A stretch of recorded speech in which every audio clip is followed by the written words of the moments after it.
உலகம் முழுவதும் உள்ள பக்திplanet.com நேயர்களுக்கு வணக்கம்.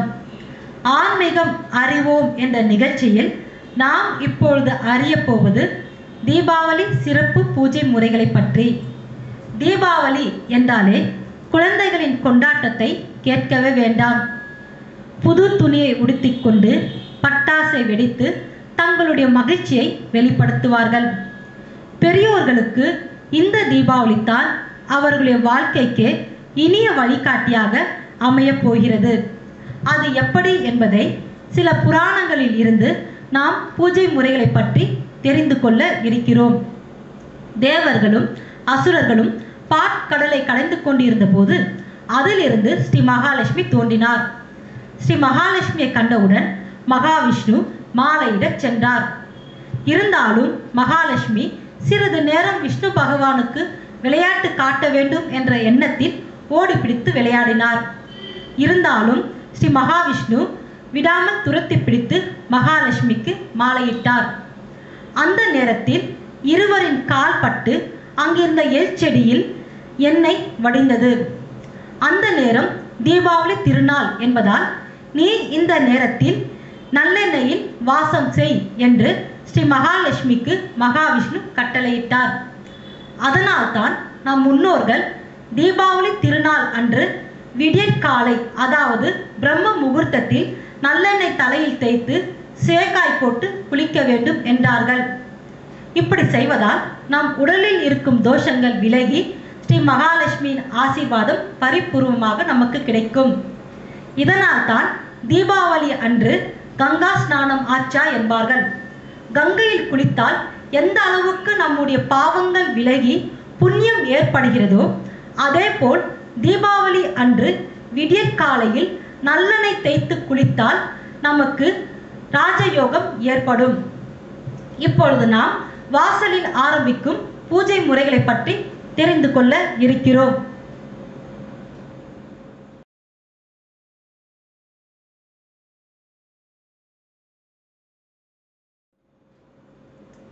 பெண்கள் காலையில் எழுந்து குளித்துவிட்டு வாசல் பெருக்கி பசும் சாணம் கலந்த நீரால் வாசல் தெளிக்க வேண்டும்.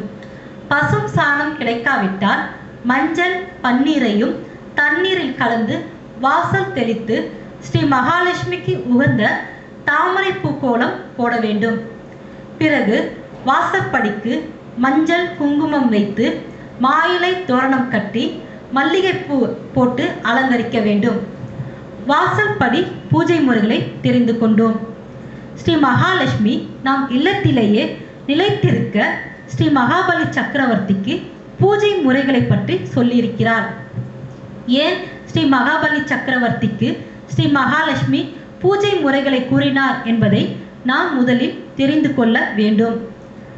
மகாபலி சக்கரவர்த்தி ஸ்ரீ மகாலட்சுமி தன் நாட்டிலேயே நிரந்தரமாக இருக்க வேண்டும் என்ற எண்ணத்தில் மகாலட்சுமியை சிறைப்பிடித்து வைத்திருந்தார். இதனால் வைகுண்டம் களை இழந்து போய்விட்டது. விஷ்ணு பகவான் வாமன அவதாரம் எடுத்து வந்து மகாபலி சக்கரவர்த்தியை வீழ்த்தி சிறையில் இருந்து மகாலட்சுமியை மீட்டு வைகுண்டத்துக்கு அழைத்து சென்றார். மகாபலி சக்கரவர்த்தியும் வைகுண்டத்திற்கு சென்று மகாலட்சுமியிடம், தாயே, என்னை மன்னிக்க வேண்டும். நீங்கள் என் நாட்டில் நிரந்தரமாக நிலைத்திருக்க வேண்டும் என்ற எண்ணத்தால் தான் நான் உங்களை சிறைப்பிடித்தேன்.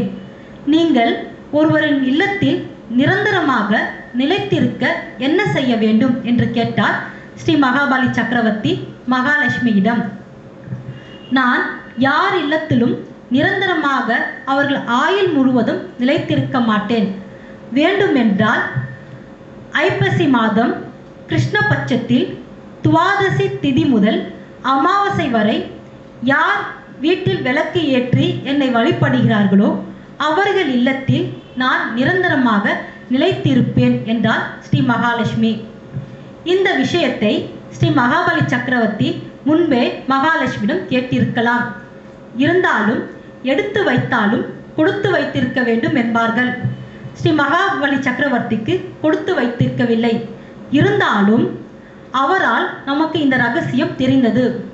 ஏன் இதை ரகசியம் என்கின்றேன் என்றால், இந்த சாஸ்திரம் மிகவும் புண்ணியம் செய்தவர்களுக்குத்தான் தெரிந்திருக்கும் என்கிறது புராணம். சரி, மகாலட்சுமி நம் இல்லத்தில் நிலைத்திருக்க என்ன செய்ய வேண்டும் என்பதை பற்றி தெரிந்து கொண்டோம். மகாலட்சுமியை எப்படி பூஜிக்க வேண்டும் என்பதை பற்றி இப்பொழுது நாம் தெரிந்து கொள்ள இருக்கிறோம். சில வட இந்தியர்கள் தீபாவளி திருநாள் அன்று ஸ்ரீ மகாலட்சுமியை பூஜிக்க செய்வார்கள். அந்த பூஜை 6 மணிக்கு தொடங்கி விடிய விடிய செய்து கொண்டு இருப்பார்கள். இப்படி சிலரால் பூஜிக்க முடியாது. அவர்கள் தீபாவளி திருநாள் அன்று மாலை 6 மணிக்கு பெருமாள் படத்திற்கு துளசி மாலை, மல்லிகைப்பூ வைத்து ஸ்ரீ மகாலட்சுமிக்கு மஞ்சள் குங்குமம் வைத்து மல்லிகைப்பூ, வில்வ இலை, தாமரைப்பூ வைத்து மகாலட்சுமியை அலங்கரிக்க வேண்டும். பிறகு நெல்லிக்கனியை வைத்து பூஜையை ஆரம்பிக்க வேண்டும். ஏன் நெல்லிக்கனியை வைக்க வேண்டும் என்றால், ஆதிசங்கரர் பிச்சை கேட்டு ஒரு இல்லத்திற்கு சென்றிருந்தார். அந்த இல்லத்தில் எந்த உணவும் இல்லை. அதனால் அந்த இல்லத்தரசி மிகவும் மனம் வருந்தினார். வந்தவருக்கு இல்லை என்று எப்படி கூறுவது என்று மனம் மிகவும் வேதனையோடு இருந்தார். அப்பொழுது அவர் இல்லத்தில் காய்ந்த நெல்லிக்கனி இருந்தது. அதை எடுத்து ஸ்ரீ ஆதிசங்கரருக்கு கொடுத்தார். அதை பெற்றுக்கொண்ட ஆதிசங்கரர், தாயே, ஸ்ரீ மகாலட்சுமிக்கு பிடித்த நெல்லிக்கனியை கொடுத்ததினால் உங்கள் இல்லத்தில் இருக்கும் தரித்திரம் விலகட்டும் என்று கூறி கனகதாரா ஸ்தோத்திரத்தை பாடினார்.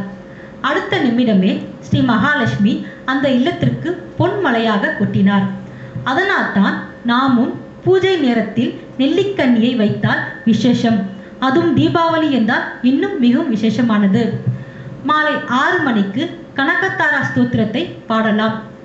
ஸ்தோத்திரம் தெரியாதவர்கள் கேசட்டிலும் ஒலிக்க செய்யலாம்.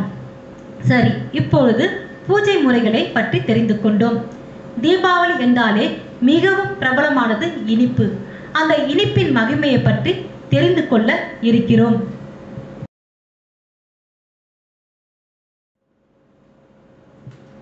இனிப்பு நெய்யால் தயாரிக்கப்படுகிறது. நெய் தானம் யார் செய்கிறார்களோ அவர்கள் இந்த பிறவிலும் மறுபிறவிலும் செல்வந்தராக வாழ்வார்கள் என்று ஸ்ரீ பரமேஸ்வரர் பார்வதி தேவிக்கு உபதேசம் செய்தார் என்று சிவபுராணம் கூறுகிறது. அதனால்தான் வட இந்தியர்கள் தீபாவளி பண்டிகை மாதங்களில் இனிப்பை தானம் செய்கின்றார்கள்.